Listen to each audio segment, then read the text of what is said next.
আজ বানাবো মাশরুমের বাটি চচ্চড়ি। এই রান্নাটা আমার মা ঠাকুমার কাছ থেকেই কিন্তু শেখা।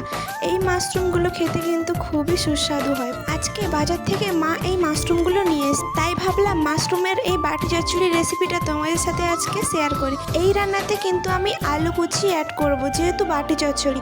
আলু কুচি, পেঁয়াজ কুচি, লঙ্কা কুচি। চলো এবার মাশরুমটাকে ম্যারিনেট করা যাক। আলু কুচি, মাশরুম কুচি, পেঁয়াজ কুচি, লঙ্কা কুচি, তারপরে আমি এখানে সরষে এবং পেঁয়াজের একটা পেস্ট বানিয়েছি, সেটা দিয়ে দিলাম। তারপরে স্বাদ মতো লবণ ও পরিমাণ মতো হলুদ গুঁড়ো ও সরষের তেল দিয়ে ভালো করে কিন্তু ম্যারিনেট করতে হবে। চলো তোমাদেরকে আজকে আমি একটা জাদু দেখাই। এই দেখো আমার জাদু কেমন লাগলো। এবার কিন্তু মশলা ধোয়ার সেই জলটা আমি দিয়ে দিলাম এবং লো মিডিয়ামে কিন্তু প্রায় 15 থেকে 20 মিনিট পরেই কিন্তু আমার রেডি হয়ে গেছে মাশরুমের বাটি চচ্চড়ি।